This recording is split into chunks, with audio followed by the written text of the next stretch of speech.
মনে করেন যে এই একটু জায়গা শুধু বাদ ছিল, পুকুরটাতে পড়ে নাই। আসসালামু আলাইকুম এভরিওয়ান, আমি Sakib. Welcome to my channel Sakib big family. গতকাল আমি আমার দ্বিতীয় বউ আর মেয়েকে নিয়ে বলতে পারেন এক প্রকার মৃত্যুর হাত থেকে বেঁচে ফিরছি। অনেক বড় একটা বিপদ গেছে। কোনো কথা না বলে আজকে শুরুতে আপনাদের সেই ঘটনাটা আমার ছোট বউ বলুক, আর আপনারা স্ক্রিনে দেখতে থাকেন কি ভয়ানক বিপদ যে আমাদের মাঝে দিয়ে গেছে। আমি এখনো অসুস্থ, আমার হাতে প্রচন্ড ব্যথা, আমি মোবাইলটা ধরে রাখতে পারবো না। তাই ছোট বোন মুখে আপনারা শুনেন, আমরা তো সবাই একসাথেই ছিলাম। ও যা বলবে আমিও তাই বলবো, ওর মুখ থেকে একটু শুনে। গাইজ, গতকাল আমি আপনাদের ভাই আর আমাদের মেয়ে আমাতুর রহমান ডাক্তারের কাছে যাচ্ছিলাম। আমাদের মেয়ে একটু অসুস্থ ছিল, তো মেয়ে কি অসুস্থ হয়েছে সেই সব নিয়ে আমি বলবো একটু পরে। তার আগে আমাদের সাথে যে দুর্ঘটনা ঘটে গেছে সেটার কথা আপনাদেরকে বলি, যাতে আপনারা সতর্ক থাকতে পারেন রাস্তাঘাটে এইসব বিষয়ে। মানে এখনো পর্যন্ত যে কি পরিমাণ ভয়ের মধ্যে আছি, কালকে যে কি একটা পরিস্থিতি পার করছি, এখনো পর্যন্ত আমার মুখ চোখ হয়তো বা শুকায় আছে। আপনারা বুঝতে পারতেছেন, গলায় অন্যরকম একটা ভয় ভয় ভাব, আমার গলা শুকিয়ে আসতেছে পুরা গাইস। তো যাই হোক, এখন আমি আপনাদেরকে বলি কি হয়েছে। আমরা তো ডাক্তারের কাছে যাওয়ার জন্য বের হয়েছি। বের হওয়ার পর অন্যান্য দিন দেখা যায় কি আমাদের এই রাস্তায় মানে 15-20 মিনিটের মতো দাঁড়ায় থাকতে হয়। ওই টাইমটার মধ্যে যা গাড়ি আসে সব একদম ভর্তি হয়ে আসে। বিকালের টাইমে বের হয়েছি, তো সেই টাইমটায় সব গাড়ি ভর্তি হয়ে আসে। খালি মানে অনেকক্ষণ দাঁড়ানোর পরে পাওয়া যায় অনেক কষ্টে। তারপরে মানে কালকে বের হওয়ার 5 মিনিট, 2 মিনিটের মাথায় পেয়ে গেছি। 5 মিনিটও লাগে নাই, 2 মিনিটের মাথায় অটো পেয়ে যাই। আর অটোটা ছিল একদম নতুন। আমি তো ভাবছি ভালোই হয়েছে আজকে এত তাড়াতাড়ি পাইছি। আবার অটোটাও দেখতেছি নতুন নতুন, খুব ভালো লাগতেছিল। কিন্তু এত কিছুর মাঝখানেও না মনের মধ্যে একটা ভয় কাজ করতেছিল। কালকে কি কারণে আমি জানি না, কেমন যেন একটা কু ডাকতেছিল যে কোনো একটা বিপদ হয়তো বা হবে, এমন মনে হইতেছিল। ভাবছি মেয়ে অসুস্থ, তো মায়ের তো এমন লাগাটা খুব স্বাভাবিক। পরে না অটোর মধ্যে উঠার পর, অটোটা তো বললাম একদম নতুন চকচক করতেছিল, কিন্তু একটা মনের মধ্যে না ভয়, আর বসতে পারতেছিলাম না অটোর মধ্যে। মনে হইতেছিল কি বারবার পড়ে যাইতেছি।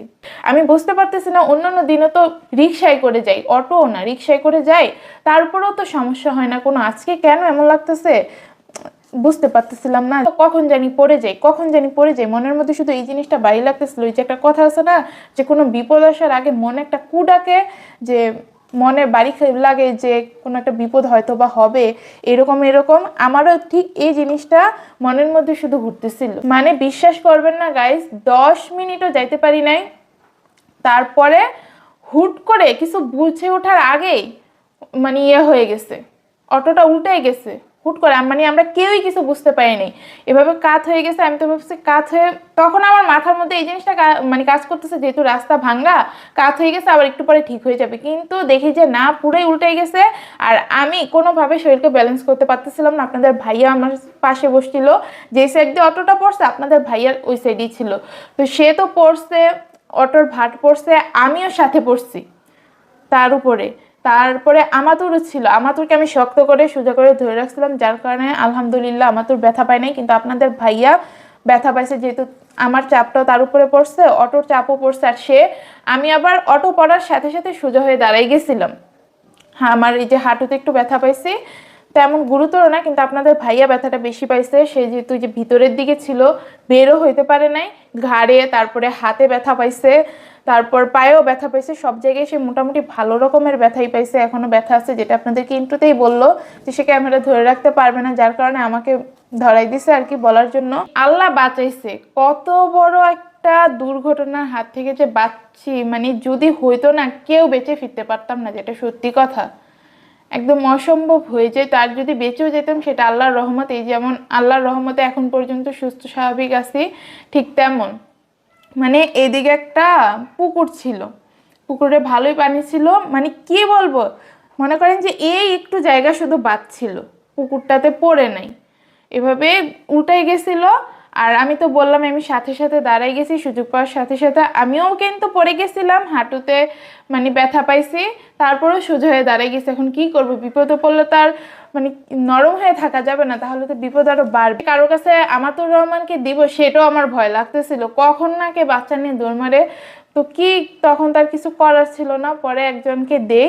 তো ওই ভাইয়াটা আবার ভালো ছিল, দেখি যে আমাতুরকে কুলে নিয়ে ভালোই আদর টাদর করতেছিল, যে তুমি কি ভয় পাইছো আম্মু, ভয় পাইও না, কিছু হয় নাই, তোমার নাম কি, এসব এসব জিজ্ঞেস করতেছিল।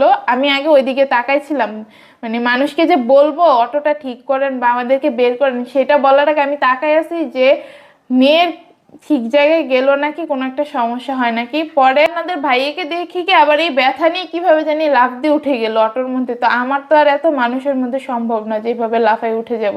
পরে বলতেছে কি অটোটা সোজা করলেই চলবে, ওখানে যে মানুষজনগুলো আছে। পরে অটোটা সোজা করে আর আমি ওখানে বসে পড়ি, এরপরে বের হয়ে যাই। মানে গাইস আমি বলে বোঝাতে পারবো না ওই সময়টুকুর মধ্যে যে কি পরিমাণ ভয় আতঙ্ক কাজ করছে। মাথার মধ্যে শুধু এতটুকুই কাজ করতেছিল যে মানে বললামই তো এই একটু ফাঁকা ছিল, যদি পানির মধ্যে পড়তো কোনোভাবে বাঁচার চান্স ছিল না, কোনোভাবেই না, কেউ বাঁচাইতেও পারতো না। আর এখনকার মানুষরা তো বুঝেনি, পানিতেই বা সেই রাস্তার মধ্যে কে নামতো বলেন। মানে কালকে যদি কিছু হয়ে যেত তাহলে মানে কি হইতো, কিভাবে, মানে আমি বলে বোঝাতে পারবো না গাইস মনের মধ্যে যে আসলে কি পরিমাণ একটা ভয় কাজ করতেছে। তো আপনাদেরকে একটা কথা বলবো, আল্লাহর কাছে অনেক শুক্রিয়া যে আল্লাহ ভালো ভালো আবার নিজেদের ঘরে ফিরে আনছে। এমনিতেই মেয়েটা অসুস্থ ছিল, মাথার মধ্যে প্রচন্ড টেনশন ছিল যে হুট করে কেন এমন হইলো, তার উপর আবার এমন বিপদ। তা আমাদের শাশুড়ি মাকে পরে ফোন দিয়ে বলে যে তোমরা রাস্তাঘাটে বের হও, একটু সাবধানে চলাফেরা করতে পারো না, অটোওয়ালাকে বলতে পারো না যে একটু আস্তে ধীরে চালাতে। পরে আমরা বলতেছি আম্মু আস্তে ধীরে তো চালাইছে, কিন্তু কিভাবে কি হয়ে গেছে আমরা বুঝতে পারি নাই।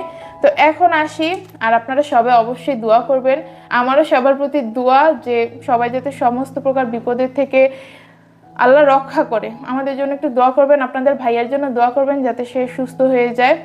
সেও প্রচণ্ড পরিমাণে ভয় পাইছে, আপনাদের ভাই এমনিতে একটু বাচ্চা স্বভাবের আছে, সেটা সবসময় বলি। তো যাই হোক, এখন আসি মেয়ের কথায় যে মেয়ের কি হয়েছে, সেটার কারণেই তো এত কিছু ঘটে গেল কালকে। মানে সারাদিন মেয়েকে তো দেখতেছি ভালো মাশাল্লাহ, হুট করে 3টার দিকে গিয়ে দেখি কি মেয়ের এক গাল একদম ফুলে বালিশ হয়ে গেছে, একদম চোখের সাইড থেকে শুরু করে সবকিছু একদম ফুলে গেছে। এখন আমি তো ভয় পেয়ে গেছি ও কি কারণে এরকম ফুলে গেল। তার উপর আবার আগের দিন রাতের বেলা ও ঘুমাতে পারেনি, সারা রাত শুধু ঘ্যান ঘ্যান ঘ্যান ঘ্যান করছে আর কান্নাকাটি করছে, 1 মিনিটও ঠিকভাবে ঘুমায় নেই। তো পরে আমি তো ভয় পেয়ে গেছি ওর গাল কেন এভাবে ফুলে গেল। রাতের বেলা ভাবছে হয়তো বা পেটে কোনো সমস্যা হয়েছে, গ্যাসের কারণে এমন করতেছে। পরে আমার শাশুড়ি মাকে ফোন দিয়ে বলি যে গাল অনেক বাজেভাবে ফুলে গেছে আম্মু, আবার কালকে তো শুক্রবারও ছিল, ডাক্তার পাবো কোথেকে। আম্মু ফার্স্টে বলতেছিল আজকে শুক্রবার, আজকে তো ডাক্তার পাবো না, কিভাবে কি। পরে আবার 5 মিনিট পরে ফোন দিয়ে বলতেছে কি সমস্যা নেই, একটা ডাক্তার আছে, তোমরা তাড়াতাড়ি 5টার মধ্যে তোমাদের আসতে হবে। পরে তাড়াহুড়ার মধ্যে রেডি হয়ে বের হয়েছিলাম, আর মেয়ে তো কান্না করতেছিল শুধু, আর বারবার বলতেছিল আমার এখানে ব্যথা, আমার এখানে ব্যথা। সেটা আমি তো বুঝিনি, কখনো তো ওর এমন অবস্থা দেখি নাই। হুট করে দেখতেছে ওর এরকম গাল ফুলে গেছে, তখন একটা মায়ের মনে কিরকম করে কলিজা কিভাবে কামড় মারে সেটা তো বুঝতেই পারেন। আমি মানে যেটুকু না হয়েছে এর থেকে আরো 10 গুণ বেশি করতেছিলাম। আমার পরে হসপিটালে গেছি, সেই ক্লিপটাও তো আপনারা দেখতে পাইছেন, হয়তো বা দেখতেছেন এখন। শাশুড়িমার কাছে যাওয়ার পরে শাশুড়ি বলতেছে কি তোমরা যেভাবে বলছো আমি তো ভয়ে পেয়ে গেছি, না জানি মুখের মধ্যে কি হয়েছে। আর ফার্স্টে ভয় পাইতেছিলাম যে কোনো ব্যথা পাইলো নাকি, দাদার সাথে খেলা করতেছিল কোনো ব্যথা পাইলো নাকি, বারবার শুধু আমার শ্বশুরকে জিজ্ঞেস করতেছিলাম আব্বু কি গালের মধ্যে কোনো ব্যথা পাইছে, ব্যথা পাইছে, বলে যে না আমার সামনে তো কোনো ব্যথা পাইনি। আবার হুট করে ফুলছে, এমন না যে আস্তে আস্তে ফুলাভাবটা হয়েছে। পরে ডাক্তারের কাছে নিয়ে যাই, ডাক্তার বলছে কি ওর মাড়িতে সমস্যা হয়েছে, মাড়ি ফুলে গেছে, যার কারণে এভাবে গালটাল ফুলে গেছে। আর ঠিকভাবে দাঁত ব্রাশ করাইতে দাঁতের খুব করুণ অবস্থা।